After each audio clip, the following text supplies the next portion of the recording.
6 months, and we're still on that.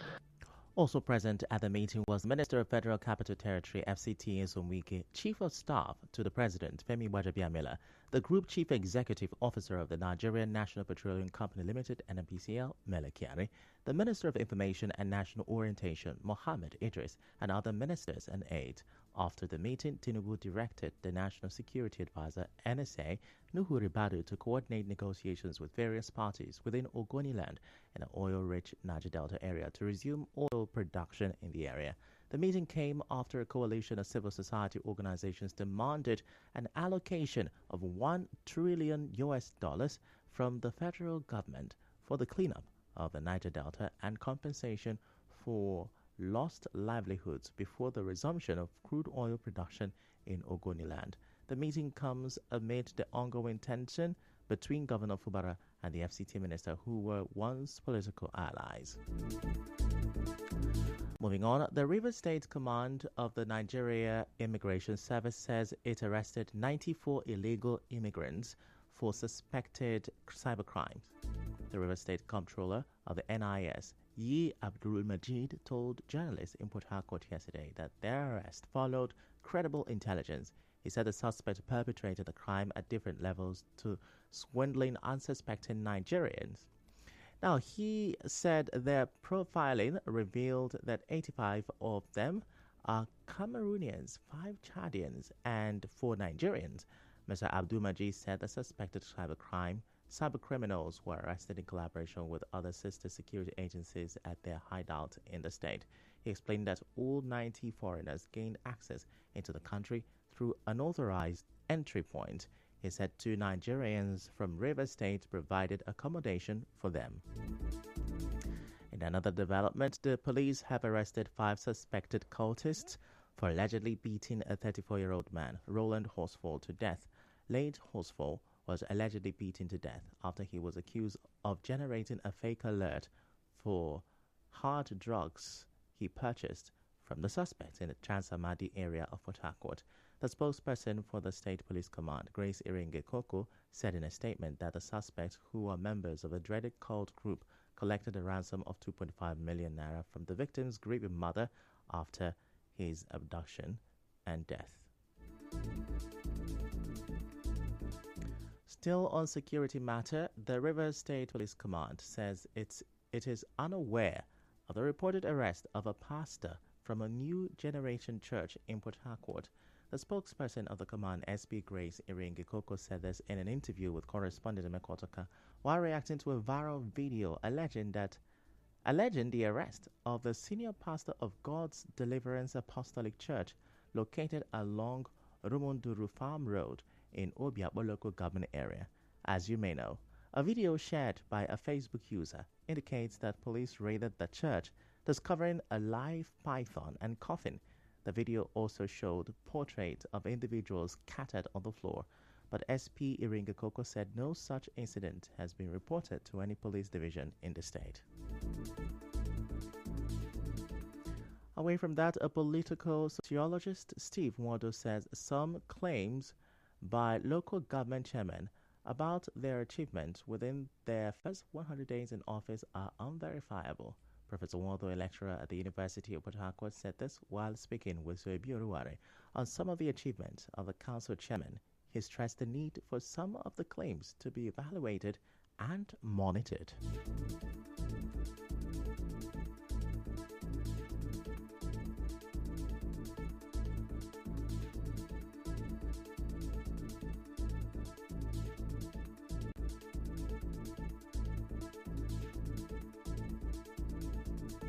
As a people, we don't even apply monitoring and evaluation in the claim made by government officials.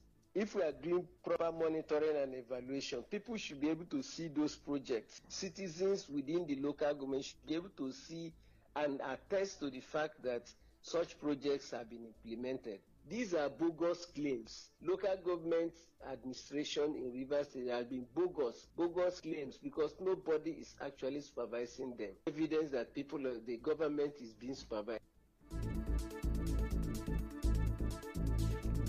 On a spot, Professor of Development Communication and Media Studies in the University of Port Harcourt, Walter, wants government to focus more in the productive sector to reduce the hardship in the economy.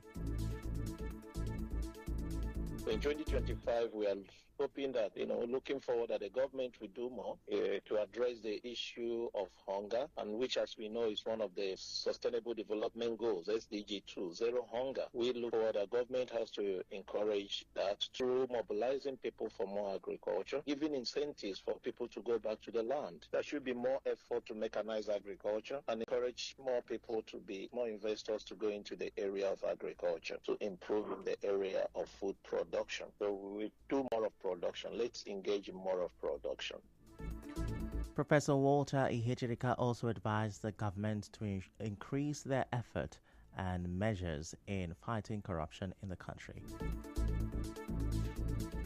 The level of corruption is also proportionate to the underdevelopment of any country. The more corrupt the officers are, those in government, if they are corrupt, they only think about their good and not the public welfare. So we need to see more action in that area, action in the area of combating corruption. We need to see those who are caught, being punished, not just merely, publicizing them and, doing a lot of shows on papers and televisions, but at the end of the day, there is no real action taken. So we need to see the government really taking concrete actions to show that they are fighting corruption in the land. Still to come, NNPCL increases price of petrol. Stay with us.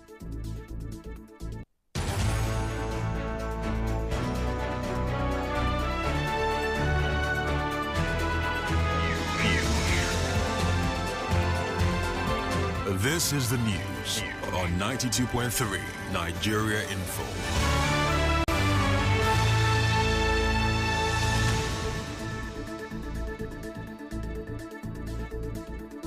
Welcome back, and now the rest of the news.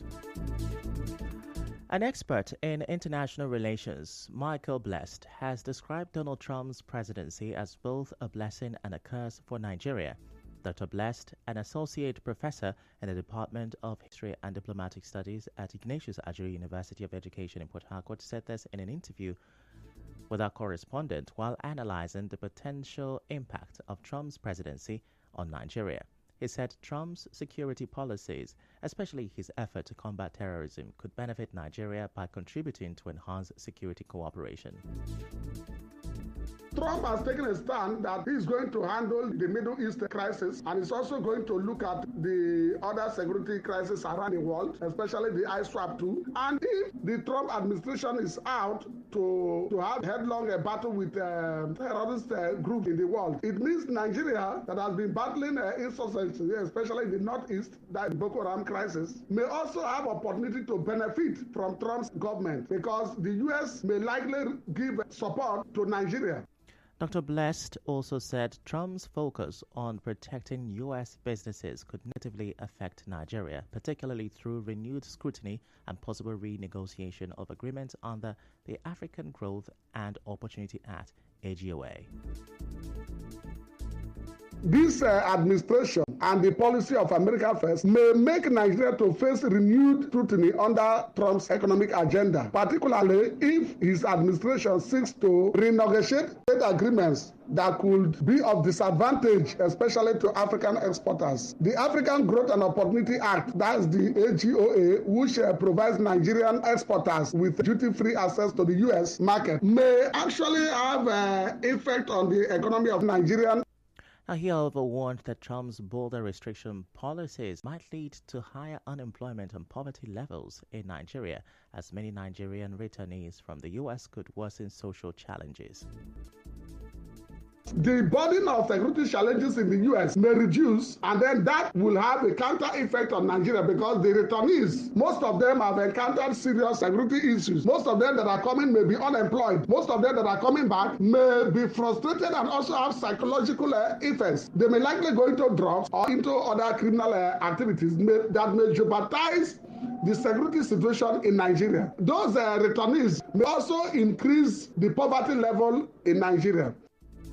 Also, Dr. Blessed pointed out that Trump's push for increased domestic energy production in the U.S. could reduce American dependence on imported oil, thereby influencing global oil prices and consequently Nigeria's oil revenue. With Trump coming back with a new policy that favors domestic energy production, reducing U.S. reliance on foreign oil may likely impact on global oil prices. This may reduce the revenue of the Nigerian state because the oil market will crash. If the U.S. expands its oil production, it will affect the production of oil in Nigeria. Dr. Blessed, however, advised the Nigerian government to adopt policies that align with Trump's administration's priorities to avoid potential diplomatic conflict with the U.S. Nigeria has a lot to benefit from the second coming of Trump because Trump has set out his policies very clear. And if Nigeria must benefit from the government of Trump, then Nigeria need to navigate the uncertainties of a Trump presidency and potentially strengthen its position as a key player in Africa and beyond. Ultimately, the extent to which Nigeria can capitalize on these opportunities will depend on the effectiveness of its leadership, the unity of its foreign policy agenda, and its ability to adapt to the evolving dynamics of U.S.-African relations. And now in business, the Nigerian National Petroleum Company Limited has increased the price of petrol across its retail outlets. Reports say the NNPCL increased the price to 999 naira per litre from 965 naira in Abuja and Akwa Ibom State, while in Lagos the price went up to 960 naira per litre from 925 naira. Recall that Dangote Refinery last week increased its price to 970 naira per litre from 935 naira. In entertainment, singer Speed Darlington has regained freedom after 2 months imprisonment. Darlington's freedom comes days after he was admitted to a 20 million naira bail last Wednesday by a federal high court in Abuja. In sports, German club Borussia Dortmund have sacked head coach Nuri Sahin after their Champions League defeat at Bologna. Now, the club lost four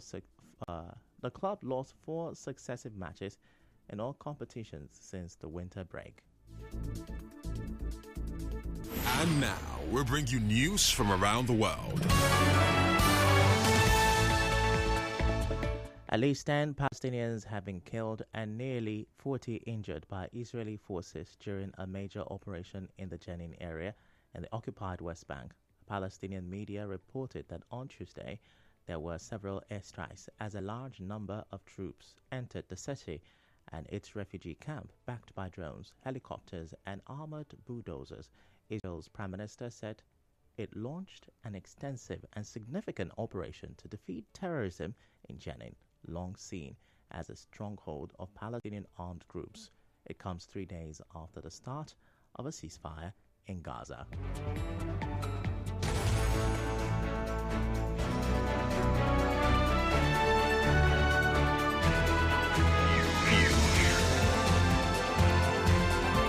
This is the news on 92.3 Nigeria Info.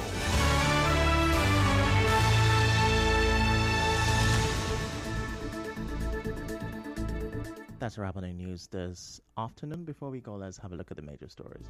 Governor Fubara has pledged to work with the federal government on oil exploration in Ogoniland. Immigration has arrested over 90 illegal immigrants in Port Harcourt for cybercrime. Police have arrested suspected cultists for beating a man to death in River State. NNPCL has increased the pump price of petrol. On the foreign scene, Israeli forces have killed 10 Palestinians and injured 40 others. The news was edited by Onyeka Chinwosu. To reach the news team, send an SMS or WhatsApp to 0808-721-7215. I'm Ifechukwu Moyole. Many thanks for listening.